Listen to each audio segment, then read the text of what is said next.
Ассалаумағалейкум, қадірлі Казспорт телеарнасының көрермендері, сіздердің назарларыңызда көкпар бағдарламасы. Бұл Қазақстанның 17-ші чемпионаты Алматы қаласында жалауын желбіреткен чемпионаттың іріктеу кезеңдеріндегі ойындарды ұсынып отырмыз. Сіздердің назарларыңызда міне ортадағы және қапталда осы ойынның әділ төрелігін жасайтын төрешілер шығып келе жатыр. Ал бүгін біз Атырау облысы мен Қызылорда облысының құрама көкпар командаларының арасындағы бәсекені ұсынамыз.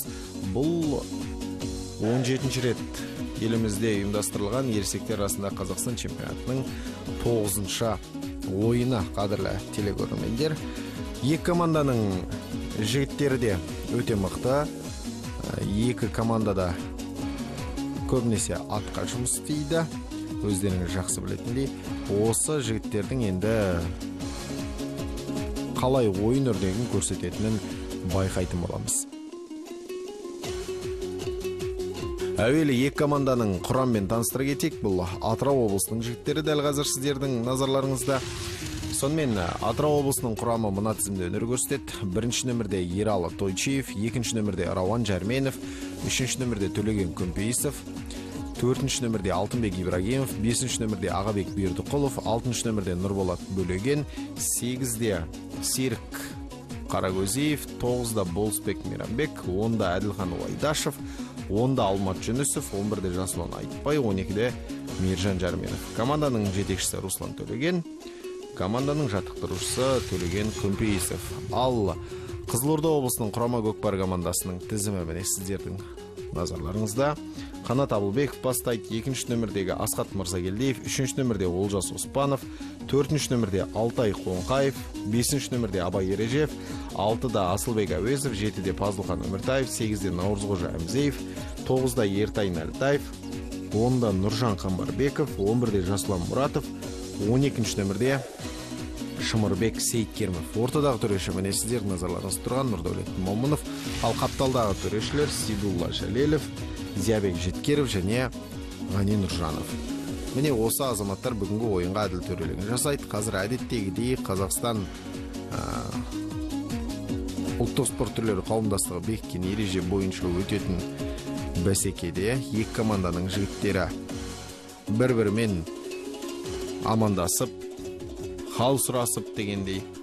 Одан кейін бастаса сәттілік тілескеннен кейін өз туларын мәрелерінің төбіне тігеді. Және осылайша ортада көкпар бәсекесі басталатын болады.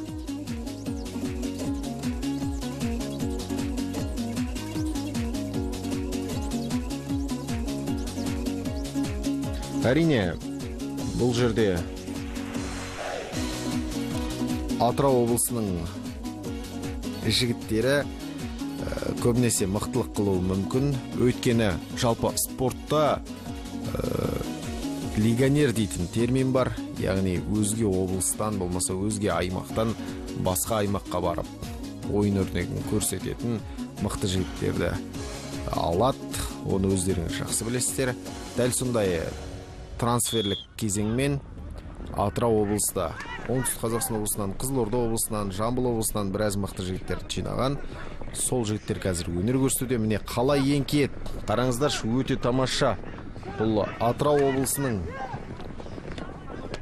палуаны болатын. Жирен қасқамен шауып келе жатқанын көріп отырсыздар. Және мәреге жақын Серкен тақымға басып қандай өнер көрсетуде. Атыраулықтар жаңа ғана айтқан сөзіміздің дәлелін көрсетіп жатқан сыңайлы. Айтып ауыз жиғанша расымен де 11-ші нөмірдегі Жасұлан Айтбай Серкенің тақымға басып, ар шауып, беріп шауып жүргенін көріп отырмыз. Астындағы жирен қасқасы да өте тамаша екені көрініп тұр. Қазір Қызылорданың жігіттері өте білектері күшті келеді. Сондықтан тартып алуы да мүмкін. Көрейік. Әлде болса Жасұлан Айтбайдың тақымында Серке осы ортадағы жекпе-жекке ұласып кететін секілді. Ойын алаңының сыртына шығып кетті ме екен Серке? Төрешінің ысқырығы естілген сияқты. Ортада жекпе-жек сайысы орын алатын болады. Аттарын көріп отырсыздар, қандай тамаша. Екі өңірдегіде ат баптаудың тәсілдері керемет екені көрініп тұр. Осылайша жігіттер барын салып жатыр. Наурызғожа Әмзеевтен Болысбек Мейірбек қазір Серкені тартып алғанын байқадық. Осылайша тақымға басты. Тақымға басқан Бұл Серкені Болысбек Мейірбек салым қып жеткізе алар мекен? Ол әрине әзірге белгісіз. Міне, тағы да Атырау облысының жігіттері Серкен тақымға басқан. Бұл 4-ші нөмірдегі Төлеген Күмпейісов болуға тиісті. Қараңыздар, шасындағы күрең қасқамен қалай шауып келе жатыр. Төлеген Күмпейісов дәл мәре сызығының түбіне жақын. Қандай дода, қандай тартыс, қандай талас десеңші. Күмпейісов, Төлеген, міне жарайсың. Өте тамаша. Қандай тамаша салым болды. Керемет. Төлеген Күмпейісов 1974 жыл туған шабандоз. Астындағы тұлпары күрең қасқа, Оңтүстік Қазақстан облысының Түркістан өңірінің тумасы. Мінекей, ойынның 4-ші минутында алғашқы есепті ашты. Тағы да қос құраманың жігіттері кішеңберде жатқан Серкеге барынша ұмтылып бара жатқанын көріп отырмыз.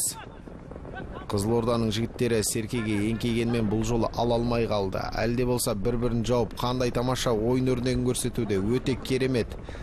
Қараңыздар, осы мына жиреммен Атыраудың жігіттері тағы да алып кететін секілді. Жасұлан Айтбай қайтадан Серкеге еңкейген сәтіне куә болдық. Жоқ, бұл жолы 6-ші нөмірдегі Нұрболат Бөлеген Серкені жерден көтергендей болды. Нұрболат Бөлегеннің тақымында Серке.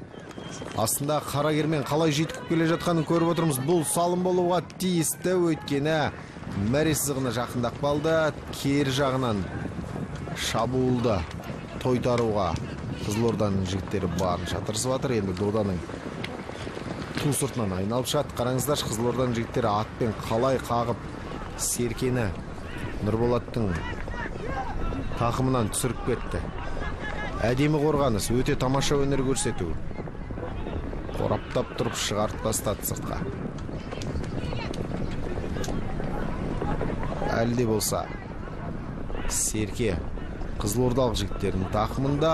Бұл Нұрболат Бөлеген және бұл салым болуға тиісті, өйткені мәреге жақын. Ерал Тойчиев қазір Серкені өз тақымына басып алды. Көрейік. Мәренің тура үстінде. Шіркінай, бұл салым. Жоқ, әлде тастаған жоқ. Салым енді барып тастады. Өте тамаша. Ерал Тойчиев болуға тиісті. Өте жақсы шабандоздардың бірі. Ойынның 6-ші минутында керемет нәтижеге қол жеткізді. Атырау облысы 2-0 есебімен алға шықты осылайша.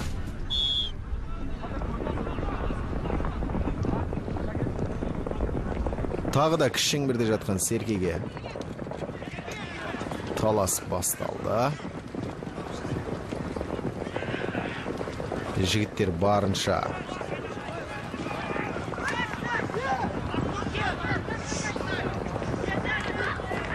тырысып бағуда Серкені жерден көтеруге. Тағы да Жасұлан Айтбай Серкені тақымға басып алды. Қараңыздар, мына Ақжал Жиренаттың қандай тамаша өнер көрсетіп жатқанын. Салым болар мекен? Жоқ, Қызылорданың қорғанысы алға жүйткіп бірден жеке дара шығып кетуіне мүмкіндік бермей жатыр. Міне бұл тамаша шабуыл және керемет салым. Міне сіздердің назарларыңызда Жасұлан Айтбай осылайша астындағы Жирен Ақжал айғырымен есепті 3-0-ге жеткізіп отыр. Атырау облысының қазіргі таңда өздеріңіз білесіздер, Жамбыл Өнербай дейтін азамат өңірдің ұлттық спортын көтеруге барынша атсалысып жүрген азаматтардың бірі. Өзі де ат ұстайды, ат жаратады, тұлпар мініп ту ұстап жүрген Атыраудың азаматтарының бірі һәм бірегей екені белгілі. Асланбек Жамбалаев Атырау облысының ұлттық спорт түрлері федерациясының президенті. Руслан Төлеген деген жігіттер бар. Осы команданың жетекшісі, Нарын Көкпар клубының директоры Жамбал ағамыздың орынбасары. Міне сондай азаматтардың елеулі еңбегінің арқасында бүгінде Атыраудың көкпары ерекше қарқынмен дамып келе жатыр. Оның куәсі болып отырған сіздер қандай тамаша өнер көрсетіп жатқанын да байқап отырмыз. Әрбір минут сайын Атыраудың жігіттері қарқындарына қарқын қосып, дәл қазір аттары да өте тамаша өнер көрсетіп жатқан жайы бар. Демек, әрбір өңір дәл осылай өз елдерінің көкпарының дамуына сүбелі үлес қосатын болса, онда қазақтың көкпары өте биік шыңдарды бағындырады деген сөз. Қараңыздар, жекпе-жекте қалай өнер көрсетуде. Шіркін-ай.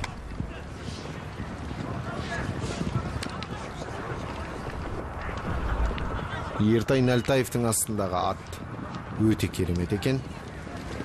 Бір күрең мен бір торы қалай таласып жатқанын көріп отырмыз.